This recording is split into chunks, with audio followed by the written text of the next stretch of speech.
ఇలా ఇస్తున్నందుకు మా దీవెనలు ఎప్పుడూ ఉంటాయని బాబుకు చెప్పండి అని మా చేతులు తాకినప్పుడన్నా అనుభూతి వర్ణించలేవన్నా. ఒకటి సంఘటన నీకు పంచుకోవాలనుకుంటున్నానన్నా. నా పరిధిలో వృద్ధాప్య పింఛను తీసుకుంటున్న ఒక తాత హాస్పిటల్లో ఉండటం జరిగింది. ఆ మరుసటి రోజే 1వ తారీఖన్నా నేను మన యాప్ 12 అయితేనే ఓపెన్ అవుతుంది. నేను 12 దాకా తన దగ్గర కూర్చొని ఆ పింఛను ఇవ్వటం జరిగిందన్నా. దురదృష్టవశాత్తు అతను అనుకోకుండా 2-3 గంటలకే చనిపోవటం జరిగిందన్నా. అప్పుడు తన భార్య వచ్చి నన్ను గట్టిగా హత్తుకున్నప్పుడు నాకు చాలా ఏడుపు వచ్చిందన్నా. అప్పుడు అనిపించింది నాకు, ఇది కదా అసలైన సేవ అని.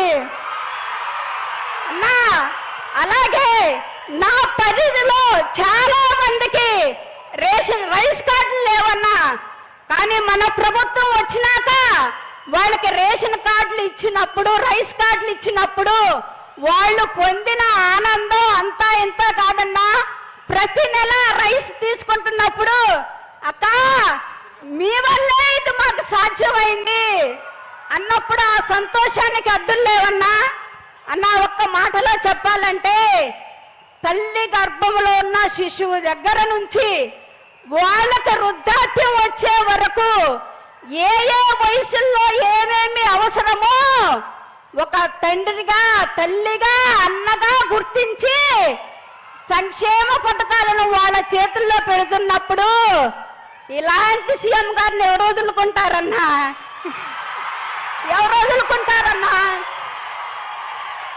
బిడ్డ పుడితే గోరు ముద్ద, బడికి వెళితే అమ్మఒడి, కాలేజీకి వెళితే వసతి దీవెన, విద్యా దీవెన, అక్క చెల్లెలకు ఆసరా చేయూత, రైతు భరోసా, 0 వడ్డీలు, ఆరోగ్యం బాగోపోతే వైఎస్ఆర్, ప్రమాదం జరిగితే ధీమా. ఈ పథకాలు ఉంటే ఇతర దేశాలు, రాష్ట్రాలు మన సీఎం గారు వైపు, మన రాష్ట్రం వైపు చూడకుండా